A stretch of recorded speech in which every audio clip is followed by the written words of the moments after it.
this moment to just cool your temper down. Let's start off with the international front. Well, guess what? If you have been following the Miss America pageant, you know it's associated with showing of bikinis, showing of the bam bam here and there and there. Well, guess what? Organizers for the 2019 Miss America pageant have come out to release that, hey, there's nothing like bikinis for this year's Miss America. Yes, girl empowerment there. Let's go and watch this video. Former winner Gretchen Carson broke the news on ABC's Good Morning America. She said, "We will no longer judge our candidate on their outward physical appearance. That is huge. We are no longer a pageant," said Carlson, the first former Miss America to be named chair of the board of trustees of the Miss America organization. According to her, they are a competition. Instead of swimming costume segment, there'll be interviews with the contenders who will be asked about their passion, intelligence and understanding of the Miss America role. Carson explained, "We have heard from a lot of young women who say we would love to be a part of your program, but we don't want to be out there in high heels and a swimsuit. So guess what? You don't have to do that anymore. Who doesn't want to be empowered, learn leadership skills and pay for college and be able to show the world who you are as a person from the inside of your soul? That is what we are judging them on now." Miss America's former executive director Sam Haskell, President Josh Randall, and other board members resigned over a scandal last year over vulgar emails disparaging contestants. In the emails published by the Huffington Post, pageant officials made degrading remarks about past winners' appearance, intellect, and sex lives. Following the revelations, Carson became part of an all-female leadership team at Miss America. She was crowned Miss America in 1989.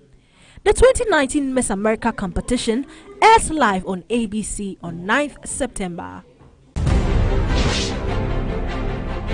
And dear bye yo to bikinis, and I'm sure most of the guys aren't really excited about this news because this is a time where they really get glued onto the competition. But there you have it. According to the new board chair, it's no longer about the body. It's all about intellect, personality, and the passion, and what it is you want to do to make America different, being the queen crowned Miss America. So the finals is coming off on 9th September. So all the best to whoever wins this year's Miss America pageant. Now let's move away from America and let's come down to Ghana. Last night we were all met with some great excitement for our own boy Kwesi Arthur, who was the only Ghanaian to be nominated for the 2018 Black Entertainment Awards, and that is some great news coming in there because Ghanaian rap artist Kwesi Arthur has earned a nomination in this year's Black Entertainment Television Awards. The Grande rapper has been nominated for the Viewer's Choice Best New International Act category. He has been nominated in the same category with Southern African artist Sijava and Nigerian singer Niniola.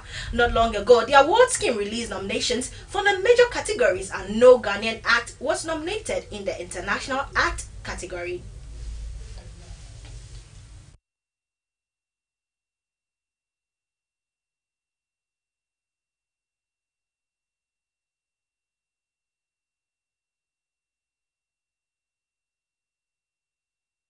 Hashtag I pick Kwesi Arthur. He is the only person representing Ghana for this year's Black Entertainment Awards, which is set to happen somewhere 26th June. So guys, all you need to do is follow them on Instagram at BET.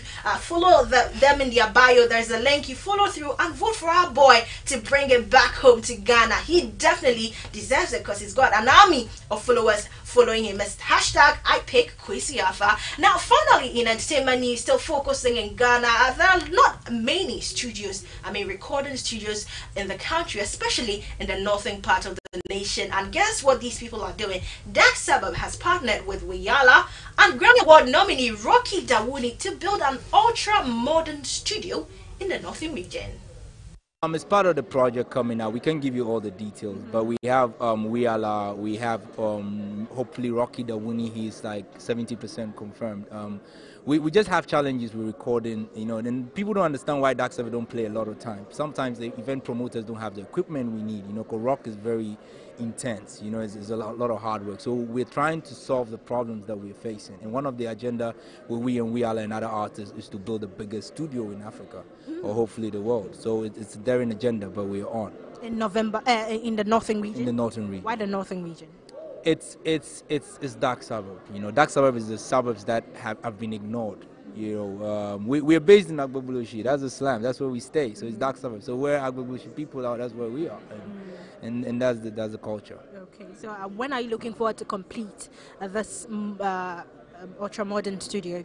Hopefully before the end of the year. Oh, yeah, that's close. I mean, we have a couple of small studios. It's just that we want something very grand, for live recording artists, for traditional music artists, people who have to record xylophones and stuff. In Dark Suburb, what people don't know is that there's a lot of African elements in our music, but the limitation is always the equipment and the logistics, So we're trying to solve that problem. So finally, when you guys get home, I'm going to take an individual response right now.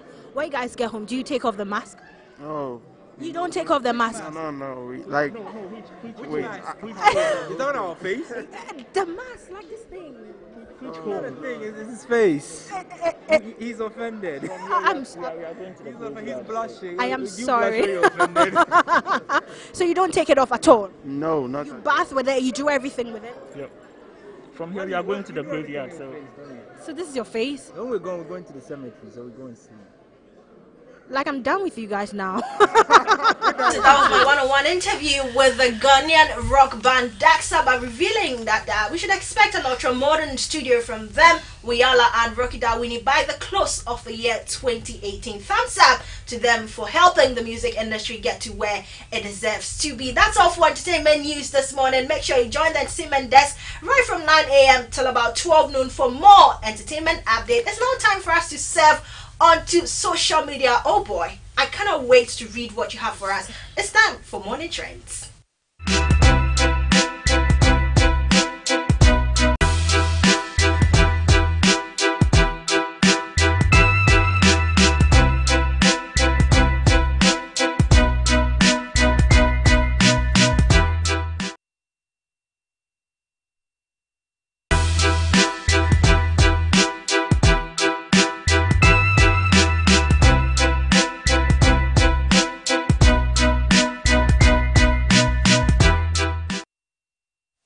So welcome back. At this point on Twitter, you don't need Nimo Kafi or Yata Flem to tell you what is trending really, because you can only predict by yourself by the conversations going on so far. So top 5 trends on Twitter this morning, and Nas happens to be at number 5, and a lot of you are talking about it. Now let's switch to the other side and read a few of your comments.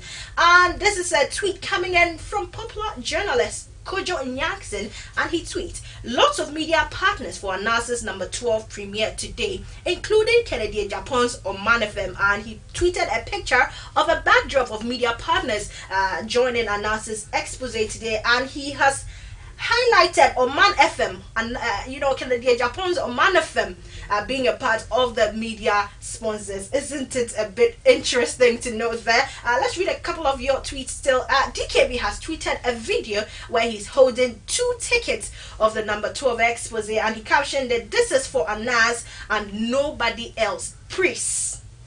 That's exactly what he tweeted. And Senor also tweets, apparently what the BBC will put out on their YouTube page is different from what Anas is going to premiere today. Oh really? How different is it going to be? Well, you can tune in tomorrow on BBC YouTube Africa to find out what exactly they would also be streaming. Comedian Waris, who we hosted a couple of weeks ago, is also joining in the bandwagon with his tweet, and he tweets, Anas will premiere number 12 today. GTV will show a documentary next 10 years.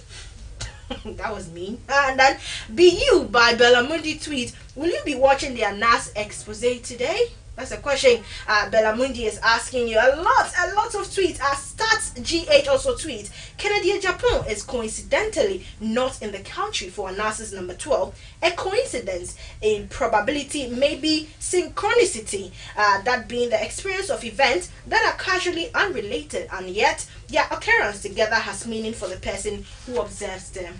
What does this mean? Come on.